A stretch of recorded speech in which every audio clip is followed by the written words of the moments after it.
Hey, this is Russ. You know, it's getting to the point now that we have to start thinking about what are we going to do for bike trips. Well, we had already planned, like I said, we had already planned that we would do the bike to drive bike trip, which is basically Lakeshore Drive of Chicago, right? So that's about a 30-mile bike ride. When is it? Weekend of Labor Day. Yeah, typically that's when they ride it. So we plan to do that. My wife will be with me. My daughter will probably be with me. We'll do that trip. But what about other trips? So my wife had come up with the idea of maybe doing Mackinac Island in Michigan. Yeah, that didn't last too long. She came up with the idea, and then a couple hours later, she texted me back and says, I don't think we can do it because I think she realized that we have several trips coming up this year. As you know, I'm going to California to visit my sister. I'll probably be doing some biking there as well. And then she's got a cruise coming up with my daughter in October. So, there's a lot of expense there. Plus, we realized that we have a number of home projects that have to be taken care of this year. So she says, we're spending so much this year, maybe we should wait a year. But, during that time while I was waiting to decide whether we were going to go do this trip or not, I did do some research, and I want to share with you what I found out about Mackinac Island. Okay, if you've been there before, please put a comment in the video today. I want to know a little bit more about it so I can pre-plan for this thing for next year. Okay, it won't be this coming year, unfortunately. I mean, I'd like to do it, but we'll have to wait the next year. So here's what I found out about the island. Okay, you can't get to the island except through a ferry. Okay, and no cars are allowed on the island. So you have to park your car, and then you take the ferry to get yourself over to the island. And you can bring your bike as well, but there's of course a transport fee for the bike if you're bringing your own bike. And then I think there's a $2 charge as well for a license that you have to have for your bike when you're there. No big deal. That's relatively minor, right? But you can't bring e-bikes. Yeah, e-bikes have been banned on the island, and let me tell you why. I talked to the Mackinac Island police, and I asked them about what's allowed, what's not allowed, and he told me that last year there was a fire in one of their hotels that was due to an e-bike fire.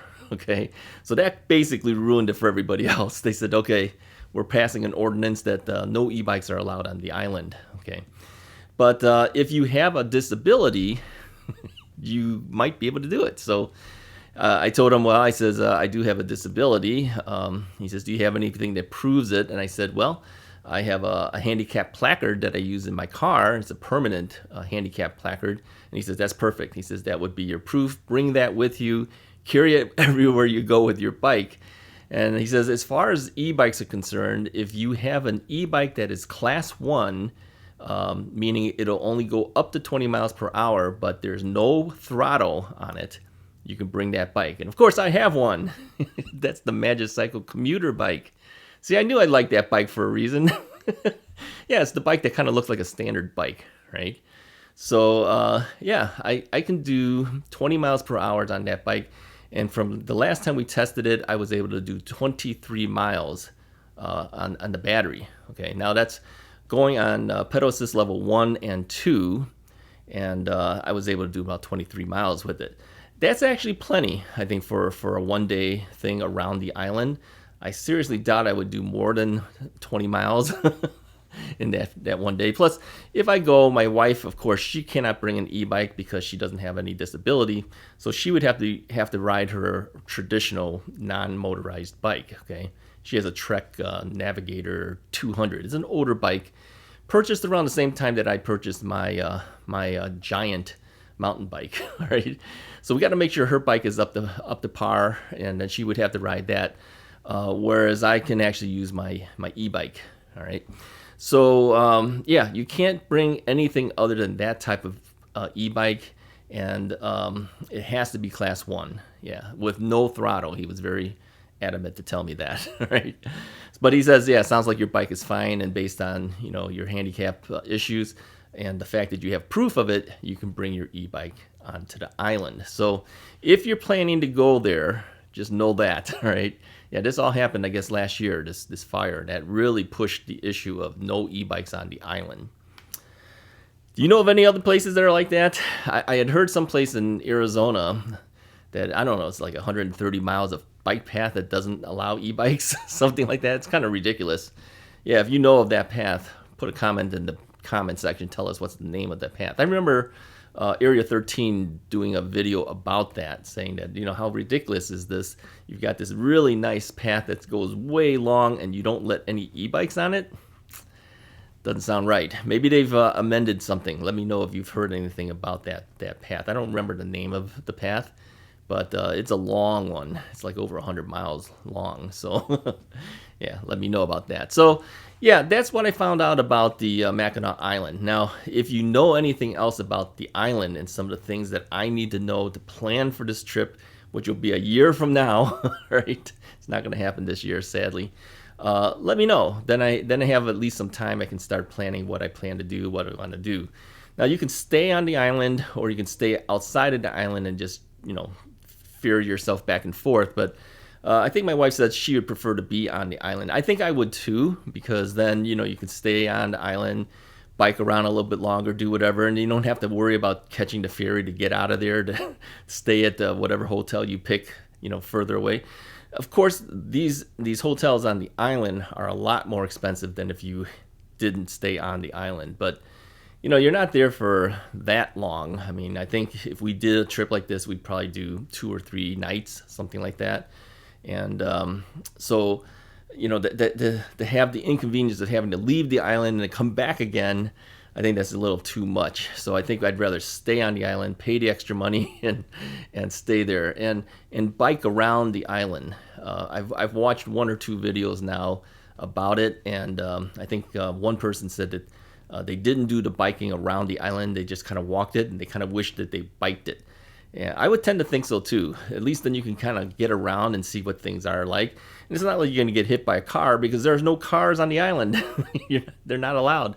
I would tend to think they might have golf carts and stuff like that. Yeah, but overall, your chance of getting hit by a car there is pretty slim, because they don't really use them. So all they do is they use bikes, and there's horse-drawn carriages that you can rent, and you can walk. So if you don't walk, bike, or use a horse, yeah, you're not going to be on the island. So I expected it would probably be pretty crowded as well, and I want to hear what some of your experiences are if you've done this now. Now, another one of our subscribers, John, I've mentioned John before in the past. He's usually in contact with me almost every day. So he mentioned, how about Door County? Now, my wife and I have been at Door County before. This is Wisconsin still. I'm heading north, okay, because John's from the Chicago area as well. He says, how about Door County in Wisconsin? I said, well, we've done Door County before, but we never did it on a bike. So that might be another alternative to go to as well.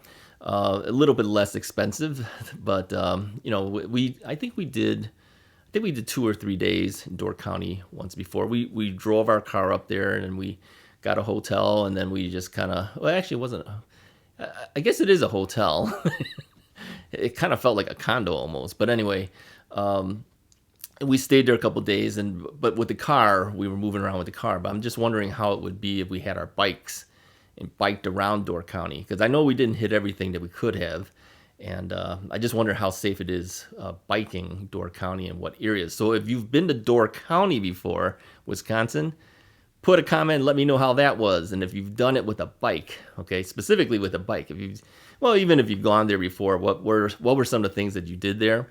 And then if you did it with a bike specifically, let me know. Now, Door County, I would think, is not prohibiting e-bikes, but I don't know, all right? I don't think it has the same type of rules that the island has. So, yeah, I think the biggest issue I would think of would be recharging the e-bike, because obviously I would want to pull that e-bike into the room and charge it up. Now, I don't know how a lot of these hotels and things feel about that now that we're hearing about e-bike fires and stuff. So here's another thing you can put a comment. Have you ever taken your e-bike, brought it into a hotel or motel or anything like that to do the charge while you're sleeping? All right. Well, you shouldn't be doing it while you're sleeping, but I don't see how else you can do it, because quite frankly, you're not going to be at that hotel while you're out on the bike most of the time. And then when you get back, you're probably tired and you're just going to go to sleep and charge, right? I think if you did the charge thing, you'd probably have to put some type of timer thing on it or something to protect yourself in case, you overcharge. So let me know if you've had any of that experience as well. Did anyone stop you from bringing the bike into a hotel to do the charging? I mean, I know that a lot of people who ride standard non-electrical bikes will bring their bikes into the hotels with them. You don't want to leave it outside. Someone's just going to steal it off your car, right? And so anyways, let me know if you had any experience before using your bike or your e-bike and bringing it inside a hotel, and if anyone stopped you when you did it. And how did you do it? Did you come right through their front door, or did you sneak it in from the back? Yeah, I'd like to know that, because one day I'm going to have to do it. So yeah, and I'm sure the rest of us would like to know how you deal with this too. So that's really all I wanted to say is, using e-bikes for vacationing or for any type of trip like that. How do you deal with it? Have you dealt with it before? Anyways, if you like this video, go ahead and hit the like button, hit the subscribe button. Talk to you guys next time.